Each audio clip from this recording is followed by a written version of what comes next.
17장입니다. 마태복음 17장 1절부터 8절 말씀 보겠습니다.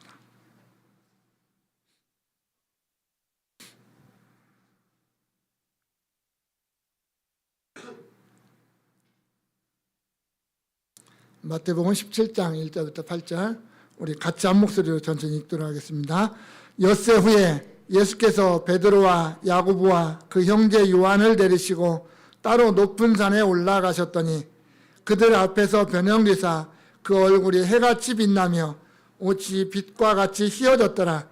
그때 모세와 엘리야가 예수와 더불어 말하는 것이 그들에게 보이거늘 베드로가 예수께 여쭈어 이르되 주여 우리가 여기 있는 것이 좋사오니 만일 주께서 원하시면 내가 여기서 초막 셋을 짓되 하나는 주님을 위하여 하나는 모세를 위하여 하나는 엘리야를 위하여 하리이다.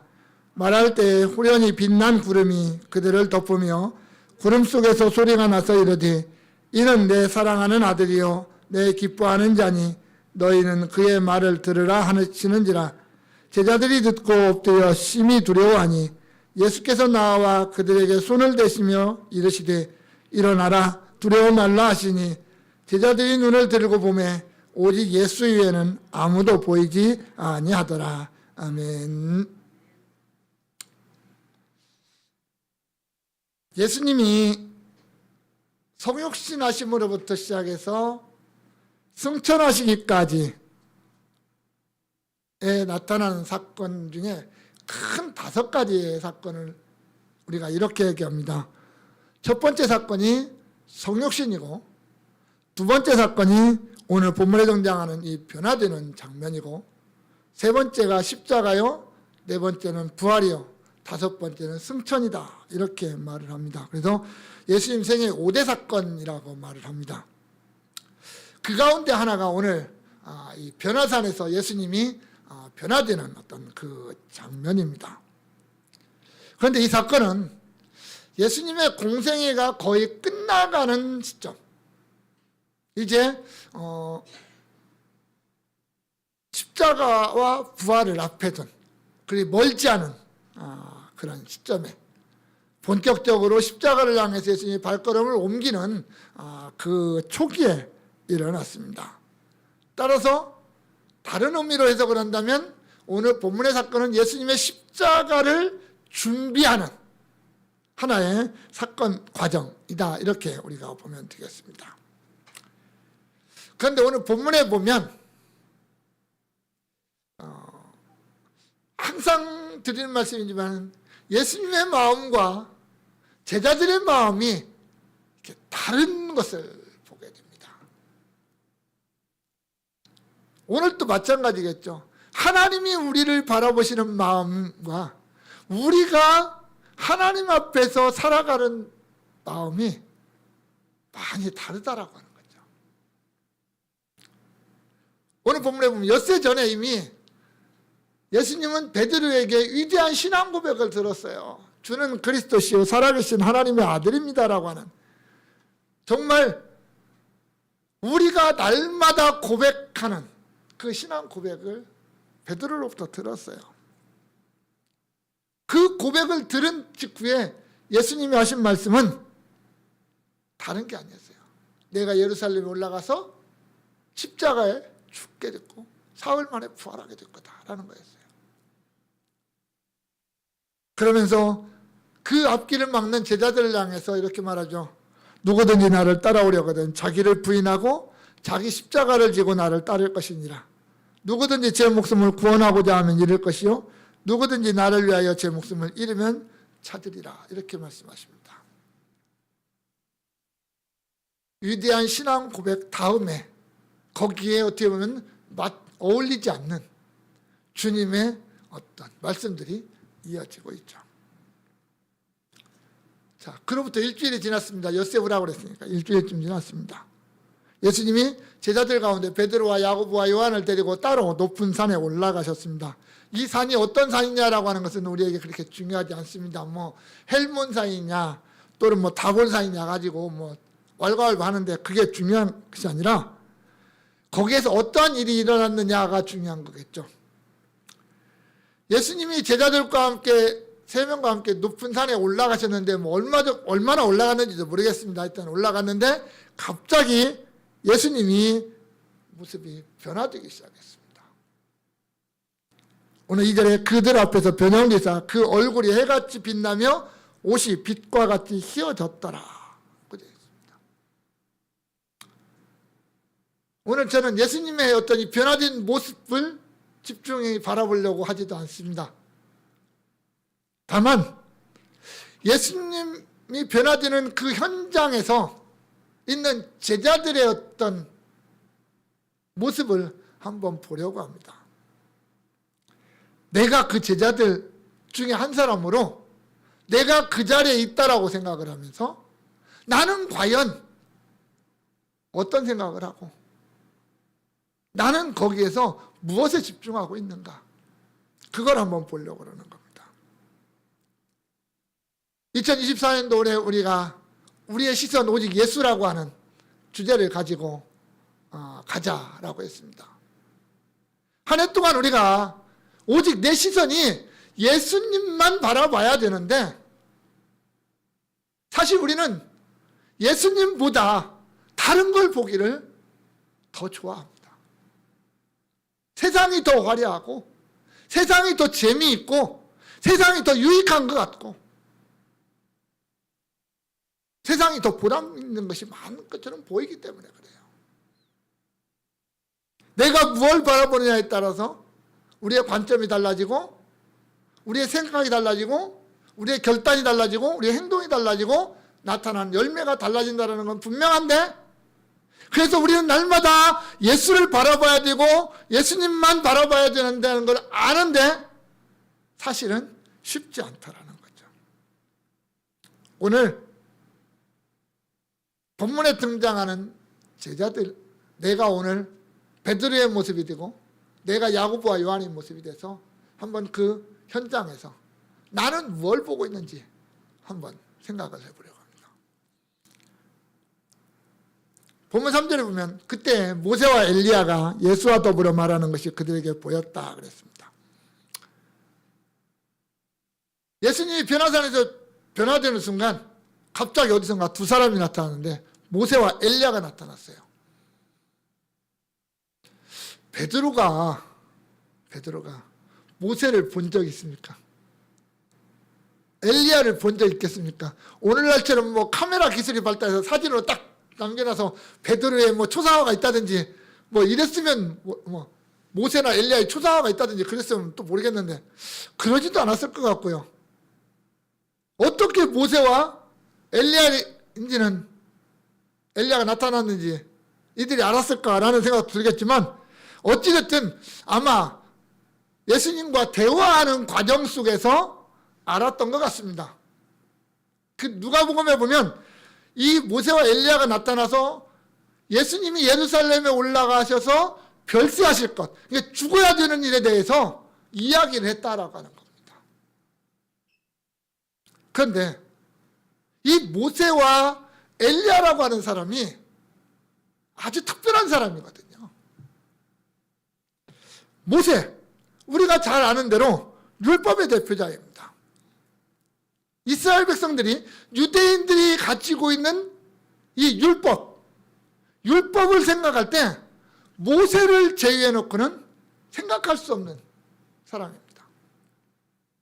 출애굽의 영웅 모세.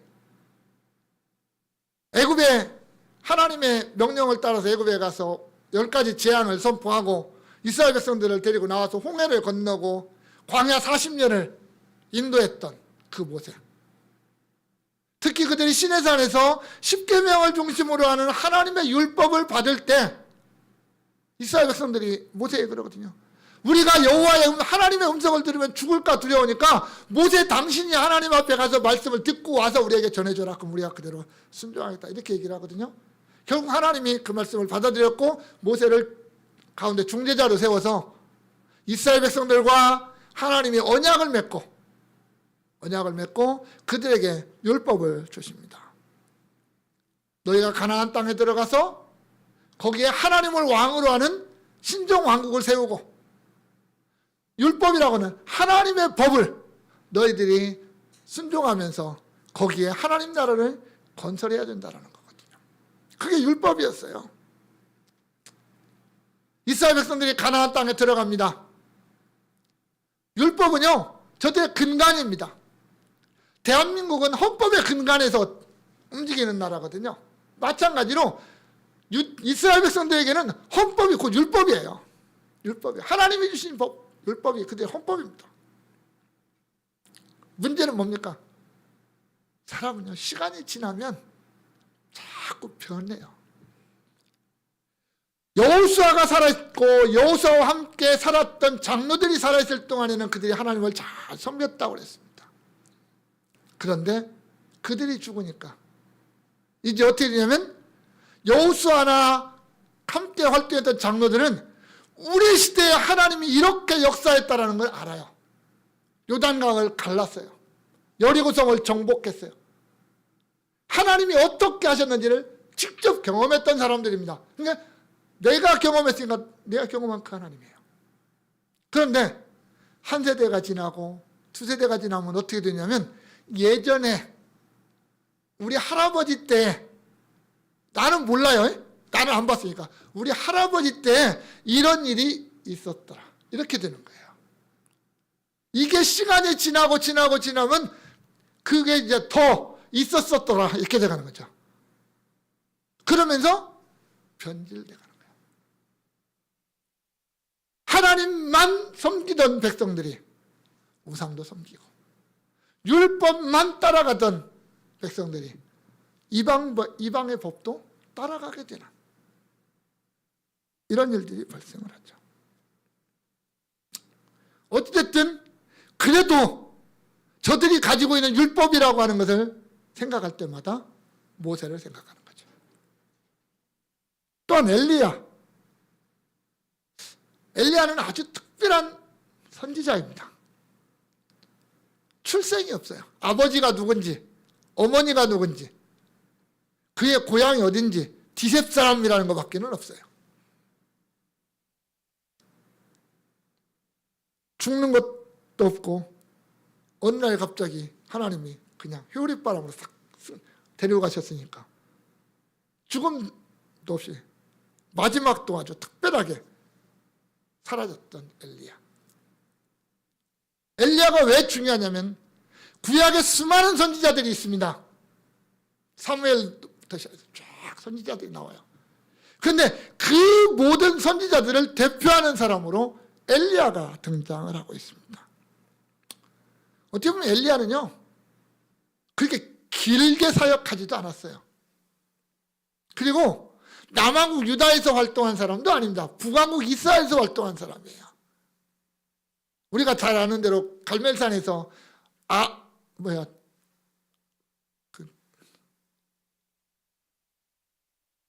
바알의 선지자들 450명하고 대결했잖아요. 거기서 응답받아서 불의 선지자라고 하는 어떤 그런 별명을 가지고 있는 선지자입니다. 어떻게 보면 참 어마어마한 일을 한 선지자임에도 불구하고 그는 또한 어떻게 보면 나약한 사람이에요. 이세벨이 죽인다고 위협하니까 도망가잖아요. 호레산까지 도망가잖아요. 목숨 살기 위해서 도망가요. 그리고 하나님 앞에서 푸념하고 있죠. 하나님, 내가 그래도 누구보다도 열심히 하나님을 섬겼는데 왜 나를 이렇게 힘들게 하십니까? 나 좀 데려가십시오라고 하나님 앞에 그 앙탈부렸던 사람이 이 엘리야 아닙니까? 그런데 성경은요, 이 엘리야를 예수님과 연결을 시켜서 아주 구약의 대표적인 선지자로 내어놓죠. 말라기에 보면 메시아가 오기 전에 엘리야가 와서 메시아의 길을 예비할 것이다, 이거예요. 그러다 보니까 이스라엘 백성들은 메시아라고 하는 단어를 생각할 때마다 항상 뭘 생각하냐면 메시아 앞에 오는 엘리야가 누구일까, 이것을 이제 기대하는 그런 상황이 되었던 거죠. 이 엘리야가 지금 예수님 앞에 나타난 겁니다. 그래서 예수님이 예루살렘에서 죽어야 될 걸 얘기하고 있는 거예요. 자, 모세와 엘리야라고 하는 이 두 사람의 선지자와 어떤 그 특별한 이 모세 지도자. 뭐 이스라엘 백성들에게 있어서만 중요한 사람은 아닙니다. 오늘 우리에게도 아주 중요한 의미를 던져주는 사람입니다. 전무후무한 사람. 하나님 앞에서 정말 특별하게 쓰임을 받았고 마지막까지도 아주 멋지게 장식한 위대한 인물 모세와 엘리야입니다. 우리의 간절한 소망이 있다면 모세처럼 살고 싶고 엘리야처럼 살고 싶을 겁니다. 모세처럼 하나님 앞에 쓰임받고 싶고 엘리야처럼 하나님 앞에 쓰임받고 싶을 겁니다. 모세처럼 하나님 앞에 인정받고 싶고 엘리야처럼 하나님 앞에 인정받고 싶을 겁니다. 그런데 모세가 아무리 위대해도 엘리야가 아무리 위대해도 그들을 예수님과 같은 저울에 올려놓을 수는 없다는 겁니다. 그들은 아주 훌륭한 인물이고 우리가 존경할 만한 인물이고 본받아야 될 만한 인물이지만 그들은 예수님이 될 수는 없습니다. 아무리 뛰어난 인물이지만 그들이 나를 위해서 십자가를 지는 게 아닙니다. 모세가 나를 위해서 십자가를 지는 게 아니고 엘리야가 나의 죄일 때문에 죽는 게 아니라는 겁니다. 어떻게 보면 모세도 엘리야도 결국 예수님의 십자가를 통해서만 구원받을 수 있는, 예수님의 십자가가 반드시 필요한 하나의 죄인이었고 하나의 연약한 인간이었을 뿐입니다. 우리가 그들을 존경하고 그들을 인정해줘도 우리가 그들을 모세를 믿고 우리가 그 앞에 경배해야 될 대상은 아니라는 겁니다. 오늘 우리는 그걸 늘 조심해야 됩니다. 교회 안에서 어떤 한 사람이 절대적인 위치를 차지하는 일은 조심해야 됩니다. 우리 얼마 전에 대한민국에 예수를 자칭했던 한 사람이 갔잖아요. 한 사람 사라졌습니다. 자기가 하나님의 보좌도 자기 마음대로 움직일 수 있었던 한 사람이 또 갔습니다. 그러면 안 된다는 얘기입니다. 인간이 하나님의 자리를 탐해서는 안 되잖아요. 마찬가지로 우리 또한 어떤 사람을 하나님의 자리에다 자꾸 올리려고 해서는 안 된다는 겁니다. 그 사람을 바라보면 안 된다는 거죠. 그 사람을 통해서 예수를 바라보는 하나의 통로가 돼야지 그 사람의 목적지가 되고 어떤 한 인간이 예수님을 대신하는 자리에 서서는 결코 안 된다는 겁니다. 모세와 엘리야 우리가 바라볼 대상은 아니더라는 겁니다. 아무것도 모르고 예수님의 뒤를 따라서 산에 올라갔습니다. 제자들이. 뭐 그 산 위에서 무슨 일이 있을지 알고 올라간 게 아니잖아요. 그런데 갑자기 눈앞에서 펼쳐진 이 화려한 장면은 세 명의 제자들이 완전히 그냥 넋을 놓게 만들었죠. 황홀경에 빠졌어요. 분명 저들의 지각 능력은 살아있고 뭐 저들이 눈도 제대로 있고 귀도 제대로 열려 있는데 사실 앞에 펼쳐지는 광경은 지금까지 자신들이 경험해보지도 못했고 들어보지도 못했던 어마어마한 사건이 벌어지고 있습니다. 이 상황 앞에서 내가 뭘 해야 될지 모르는 거예요. 그때 역시 베드로입니다. 참 베드로 참 대단한 사람이야. 이런 것 보면 정말 두렵고 떨리는 그 상황 속에서 베드로가 입을 엽니다. 그리고 이렇게 말합니다. 주여 우리가 여기 있는 것이 좋사오니 만일 주께서 원하시면 내가 여기서 초막 셋을 짓되 하나는 주님을 위하여 하나는 모세를 위하여 하나는 엘리야를 위하여 하리이다. 얼마나 멋있습니까? 우리도 셋 거기도 셋. 그러니까 한 사람이 한 분씩 모시고 초막 셋 짓고 살면 얼마나 좋습니까? 누가는 이렇게 말하죠. 자기가 하는 말을 자기도 알지 못하더라. 베드로가 지금 그 말을 하긴 했는데 베드로 자신도 내가 왜 이 말을 하고 있는지 이 말을 했는지 몰랐다는 얘기죠. 그만큼 어떻게 보면 그 환경에 지금 압도당하고 있는, 환경 속에 그냥 옥눌려 있는 그런 모습입니다. 베드로가 준비한 말도 아닐 거고 즉흥적으로 그냥 튀어나온 말이 이 말이에요. 그런데 여러분 같으면 과연 이 상황에서 무슨 말을 하겠습니까? 저 같아도 이 말을 하지 않았을까 그런 생각이 들었어요. 왜냐하면 너무 좋잖아요. 여러분 상상을 해보세요. 예수님이 변화돼서 정말 인간이 아니잖아요. 이제 그 상황이 일반적인 사람의 모습이 아니잖아요. 정말 하나님의 모습이 거기서 보이는 거잖아요. 그곳이 어디에 있어요? 베드로 생각할 때 여가 천국 아닙니까? 여가 천국. 다른 거 걱정할 필요가 아무것도 없는 예수님과, 그 화려한 예수님과 함께 있는 거 얼마나 좋겠습니까? 그런데 저 밑은 어떤 곳이에요? 이 산 밑은, 지금까지 걸어온 길은 힘들어요. 힘든 길이었어요. 예수님하고 같이 온다고 뭐 편한 길이 아니었잖아요. 우리가 알다시피 예수님하고 뭐 다녀봤자 사람들이 뭐 때로는 환영도 하지만 때로는 뭐 욕도 하고 때로는 미워하기도 하고 하잖아요. 귀찮게만 하고. 여기서 살면 그런 일 안 당할 것 같잖아요. 저 밑에서 일어날 일 없을 것 같잖아요. 얼마나 좋습니까 이게. 내려가면 죽어야 돼요. 예루살렘 올라가서 예수님 뭐 죽네 사네 막 그런 얘기 하잖아요. 여기 있으면 그런 건 안 해도 될 것 같잖아요. 얼마나 좋습니까? 그런데 베드로가 생각하지 못하는 게 있잖아요. 예수님이 왜 이 세상에 오셨는가라는 거죠. 예수님이 왜 이 땅에 사람의 몸으로 오셨을까? 예수님이 저 유대 땅 베들레헴에서 아기의 모습으로 탄생할 때 이미 예수님의 목적지는 십자가 아니었습니까? 십자가를 향하여 가야 될 예수님 아니었습니까?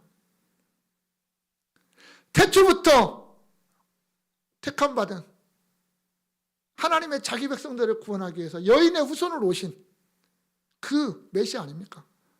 그러면 어쨌든지 그분은 이사야가 예언한 대로 자기 백성들의 죄를 지고 한 마리 어린 양으로 죽어야 되는 그 메시아 아닙니까? 그 이후에 그 어떤 십자가라고 하는 이 어마어마한 사건을 지난 후에 예수님이 회복될 영광의 모습이 지금 제자들의 눈앞에 펼쳐져 있는 거 아닙니까? 그런데 십자가는 건너뛰고 그 영광으로 가려고 하는 거죠. 예수님의 십자가를 건너뛰고 그 영광만을 생각하고 있는 그런 모습이죠. 또한 저 밑에 해야 될 일이 있잖아요. 영광은 십자가와 부활의 영광은 예수님 이야기고요. 제자들이 해야 될 일이 있잖아요. 밑에 내려가면 세상 속에서 감당해야 될 사명이 있잖아요. 그게 뭐예요? 예수님의 부활 승천 이후에 땅끝까지 주의 복음을 통해서 교회를 세워가는 이 일, 이게 제자들이 해야 될 일이잖아요.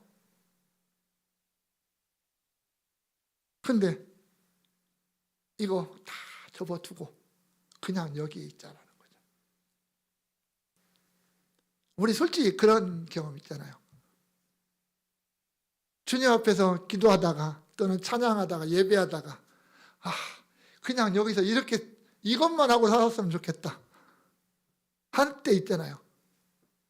특히 뭐 직장이나 어디에서 정말 힘들게 살다가 또는 뭐 시험 학교 다닐 때는 시험 앞두고 긴장 안 되고 죽겠는데 교회 와서 예배드릴 때 마음이 편하면 주님 그냥 이 마음 갖고 여기서 그냥 이대로 살면 안 됩니까? 이런 생각 안 해보셨어요? 저는 해봤거든요. 그런 생각을. 정말 그냥 이렇게만 살았으면 좋겠습니다. 다른 거 아무것도 안 하고. 그 생각할 때가 있었거든요. 여러분 어떻습니까? 우리가 이런 생각을 할 때가 있다는 거예요. 현실에 그냥 안주해버리고 싶은 생각.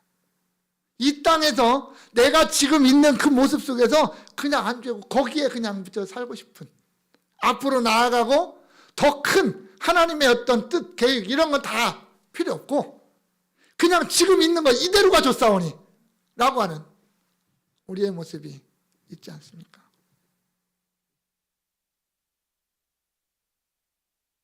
그냥 여기다 천막 3개 져놓고 예수님하고 모세하고 엘리야하고 야고보, 베드로, 야고보, 요한 6이 살면 우리가 인간적으로 생각할 때 얼마나 행복하겠습니까?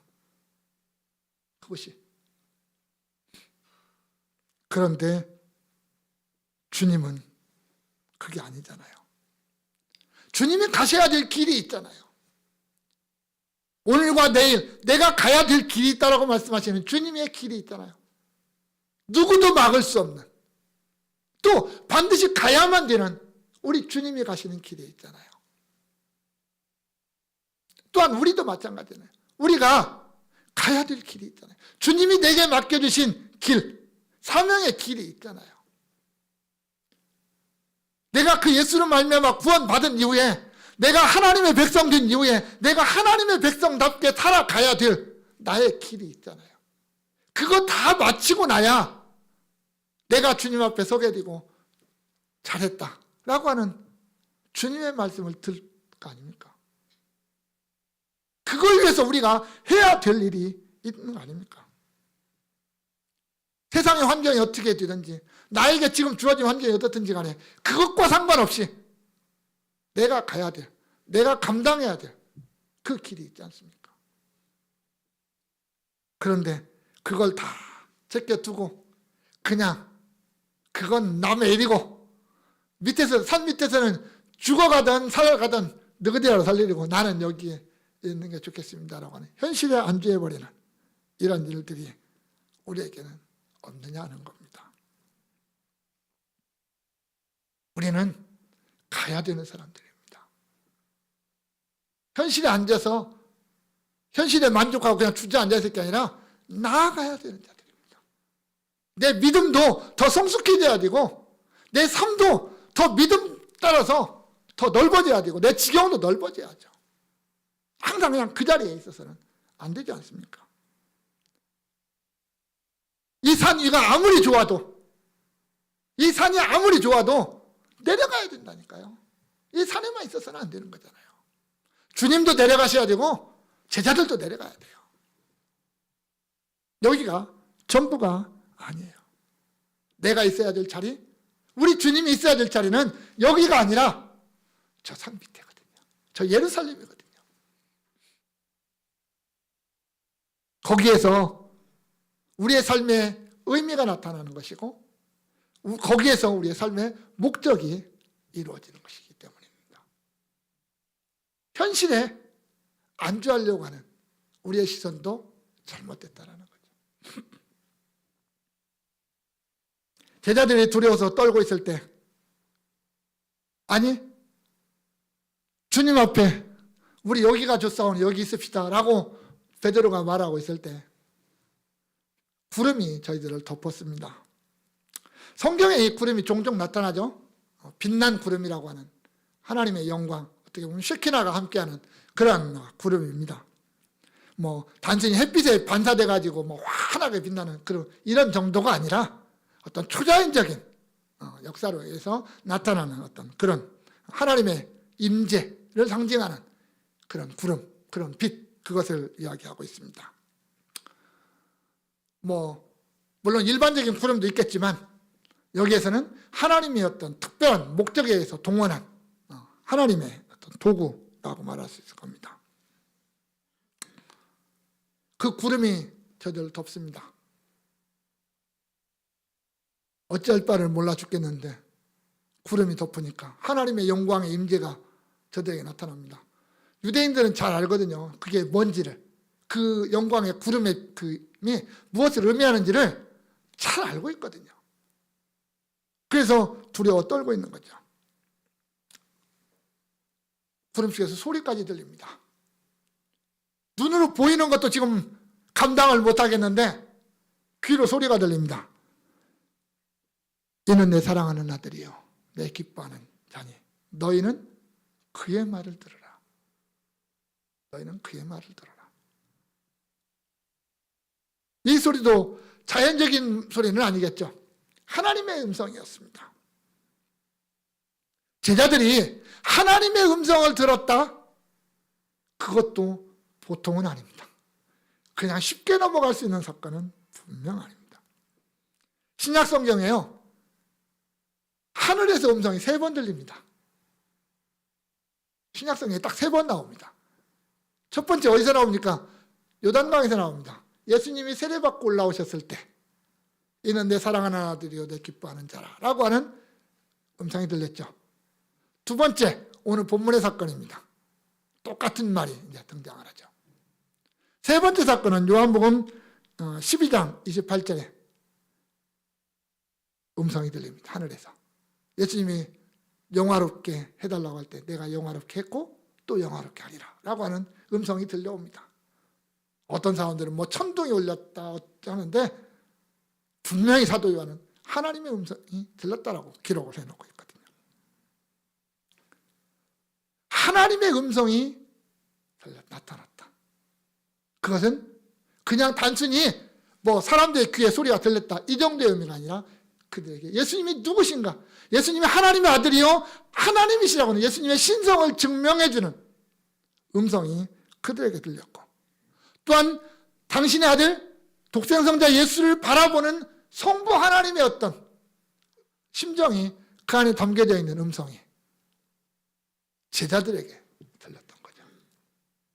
그래서 제자들로 하여금 그 예수에 대한 분명한 모습을 다시 한번 각인시켜주는 그런 말씀이었습니다. 그래서 훗날 베드로는 이 사건을 마음속에 아마 새겨놨던 것 같아요. 그래서 베드로서에 보면 베드로가 우리가 과거에 그 산에서 그 음성을 들었다라고 말을 하거든요.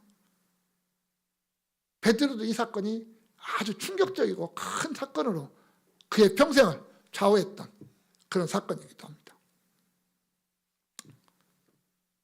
그런데 하늘에서 들리는 음성의 핵심은 뭐냐면 너희는 그의 말을 들어라 라는 거였어요. 너희는 모세의 말을 들어라, 엘리야의 말을 들어라가 아니라 너희는 내가 사랑하는 아들, 내 기뻐하는 자, 그의 말을 들어라 이렇게 말합니다. 너희는 예수의 말을 들어라는 얘기죠. 예수님만이 모세를 완성하는, 엘리야를 완성하는 선지자, 말씀 자체다라고 하는 거죠.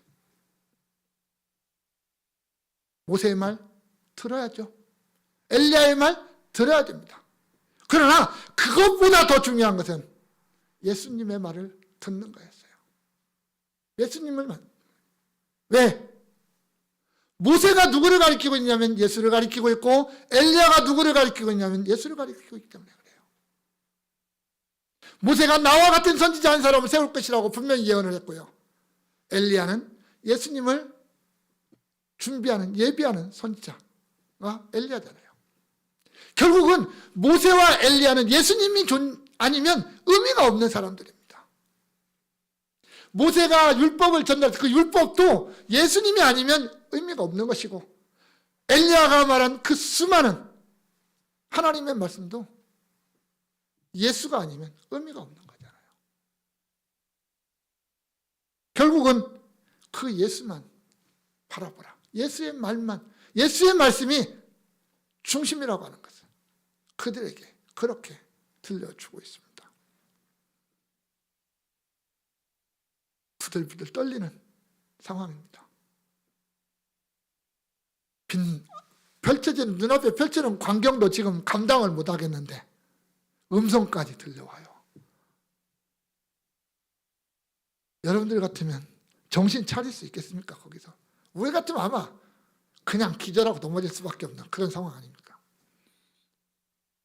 하나님의 영광을 목도하고 하나님의 음성을 들은 죄인의 모습은요, 두려울 수밖에 없습니다. 이건 무서운 게 아닙니다. 무서움과 두려움은 다릅니다. 우리가 거룩한 공포라고 말하는 이 두려움은요, 그런 게 아니에요. 우리가 아버지가 화내면 아버지를 두려워는 해도요, 아버지 무서워하지는 않아요. 사실 아버지가 무서운 존재는 아니거든요. 두려운 존재지. 저는 그걸 어릴 때부터 뼈저리게 경험하면서 자랐습니다. 저희 집은 저희 아버님이 기침소리만 한마디 해도 온 집안이 조용해지는 집안이었거든요. 그 아버지에 대한 두려움이 있었어요, 자식들에게는. 그래서 아버지의 기침소리 한마디에 온 집안이 그냥 잠잠해져 버리는 그런 집안이었거든요. 우리가 하나님 앞에서 가지는 두려움은 단순히 하나님을 무서워하는 게 아니라 그 하나님에 대한 절대적인 경외심 때문에 그분 앞에서 두려움을 가지게 되는 거죠. 오지감 이사야는 성전에서 그 하나님의 영광을 보고 나서 화로다 나여 망하게 되었도다라고 하면서 하나님 앞에 엎드렸겠습니까? 하나님의 영광을 체험한 사람들은 그렇게 돼요. 엎드릴 수밖에 없고 그 앞에 하나님의 그 영광스러움 앞에 그 거룩하심 앞에 나 자신의 추악함과 나 자신의 연약함만을 발견할 수밖에 없는 그런 거잖아요. 아마 제자들이 그랬을 겁니다. 이게 웬걸? 우린 다 죽었다 이거죠. 그때 주님이 다가오십니다. 그리고는 이렇게 말씀하시죠. 일어나라, 두려워하지 말라. 어떻게 보면 예수님만이 하실 수 있는 말씀이죠. 이 어마어마한 상황 속에서 예수님만이 하실 수 있는 말씀. 일어나라, 두려워하지 마라. 그 옛날 모세에게 했던, 그 후계자 여호수아에게 했던 두려워하지 말라, 일어나라 라고 하는 말씀을 오늘 주님이 제자들에게 동일하게 하고 있습니다. 끝까지 자기 사랑, 내 제자를 사랑하시는 주님의 사랑의 음성이 그들 안에 있는 두려움을 쫓아내는, 그들 안에 부들부들 떨고 있는 그 두려움을 쫓아내는 주님의 음성이었습니다. 그 음성 앞에 제자들이 고개를 들고 봤더니 세상이 바뀌어져 있습니다. 분명 방금 전까지 화려했잖아요. 예수님의 모습도 화려했고 빛난 구름도 있었고 모세와 엘리야도 있었습니다. 그런데 눈을 들어서 주님을 바라볼 때 그 앞에는 그 화려했던 주님의 모습도 없습니다. 함께 대화하고 있었던 모세도 엘리야도 없습니다. 그 두렵고 떨리게 만들었던 빛난 구름도 없습니다. 저들 눈앞에 보이는 것은 그저 불과 몇 시간 전에 함께 산에 올라왔던 예수님의 모습 그대로가 그 앞에 있습니다.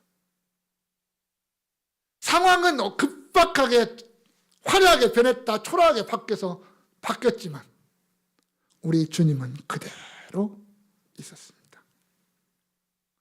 율법도 선지서도 그 의미를 다하고 사라졌지만 우리 주님은 아직도 그대로 존재하고 있었습니다. 실제이신 예수님이 존재하는데 그림자인 율법이, 그림자인 선지자가 왜 필요하겠습니까? 완성자이신 주님이 있는데 전달자들은 의미가 없잖아요. 다 사라지고 주님만 남았습니다. 결국 제자들이 바라볼 대상은 예수님밖에 없었습니다. 그 어떤 것도 예수님을 대체할 수 없고 예수님을 대신할 수 없고 예수님보다 더 앞설 수 없다는 것을 우리에게 보여주고 있습니다. 오늘 우리는 누구를 바라보고 어디에 귀를 열어놓고 있습니까? 내 눈은 예수를 바라봐야 되고 내 귀는 주님의 말씀에 열려 있어야 됩니다. 그것보다 앞서갈 수는 없습니다. 우리가 세상의 소리를 듣지 말라는 게 아닙니다. 세상의 것을 보지 말라는 게 아닙니다. 보고 듣겠지만 그보다 늘 앞서서 우리는 예수님을 바라봐야 되고 예수님의 음성을 들어야 된다는 거죠. 우리가 세상을 바라볼 때는 예수님이라고 하는 필터를 통해서 세상을 바라봐야 되고, 세상의 소리를 들을 때 예수님이라고 하는 필터를 통해서 우리가 세상의 음성을 들어야죠. 그렇지 않으면 안 된다는 거잖아요. 세상의 소리가 지극히 옳고 당연할 때가 얼마나 많은지 모릅니다. 그렇잖아요. 세상의 소리가 다 틀린 거 아니잖아요. 지극히 옳을 때가 얼마나 많은지 모릅니다. 그러나 그것이 우리 말씀보다 앞서가면 안 된다는 거죠. 아무리 그 말이 옳아도 예수님의 말씀보다 앞서가지 말라는 거 아닙니까? 아무리 뛰어나고 아무리 훌륭하고 아무리 화려하고 아무리 좋은 게 있어도 그게 우리 주님보다 먼저 보이면 안 되는 거라는 거죠. 세상의 모든 것은 우리가 주님을 섬기고 살아가는데 필요한 것들일 뿐입니다. 나는 예수님만 바라보고 세상의 모든 것들을 수단으로 삼아야 되는데, 내가 세상의 것을 목적으로 삼고 예수님을 수단으로 삼는 거꾸로 되어버린 오늘날의 세상이 되어서는 안 된다는 거죠. 우리만큼은, 아니 나만큼은 그래야 된다는 거죠. 사랑하는 성도 여러분, 나는 지금 뭘 바라보고 있습니까? 그저 잠시 있다가 사라지는 그림자일 뿐인 거기에 내 시선이 있습니까? 아니면 지금 현재 나를 즐겁게 해주고 나를 평안하게 해주고 나를 재미있게 해주고 하는 현실, 내 세상 속에서의 내 현실에 안주해버리는 우리의 모습은 아닙니까? 물론 그것들이 내가 살아가는 데 있어서 뭐 조그만큼의 유익은 주겠죠. 그러나 그게 정말 내가 하나님의 백성으로 살아가는 데 있어서의 유익은 없을 거라는 것은 분명합니다. 우리가 바라보고 우리가 추구해야 될 것은 너무나도 분명하기 때문입니다. 오직 예수, 오직 복음, 오직 십자가, 오직 교회. 그게 우리의 전부 아닙니까? 그럴 때 내가 하나님의 백성이라는 자부심도 있는 거고, 내 매일매일 삶 속에서 그걸 향하여 달려가지 않겠습니까? 세상의 것에 일희일비하고 오늘 이것 때문에 즐거워하고 저것 때문에 슬퍼하고 하는 이런 일도 버려야 됩니다. 목표를 향해 달려가는 사람에게는 작은 웅덩이 정도는 관심의 대상이 아닙니다. 내가 예수를 향해서 달려가는 내 발걸음 앞에 세상의 것들은 작은 웅덩이지, 그게 우리를 완전히 막아버리는 거대한 장벽은 될 수가 없다라는 거죠.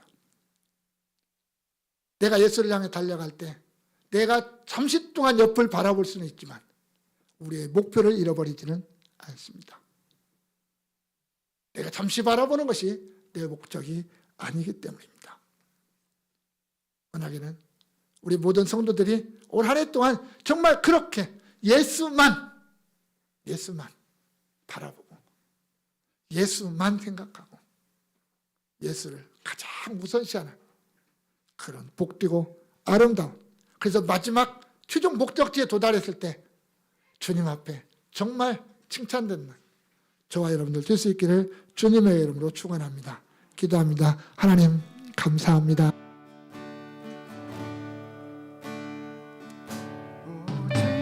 예수 다른 이름은 없네.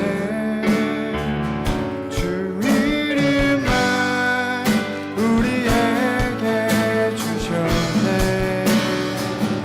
오직 예수 다른 이름 없네. 오 영광과 존귀 권세와 찬양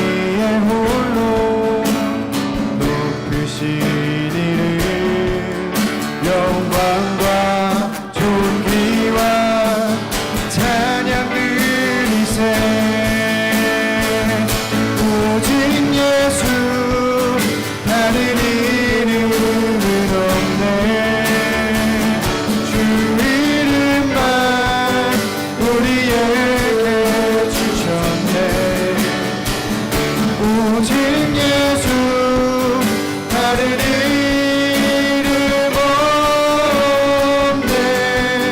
오 영광과 존귀 권세와 찬양 받으실 오직 주 예수.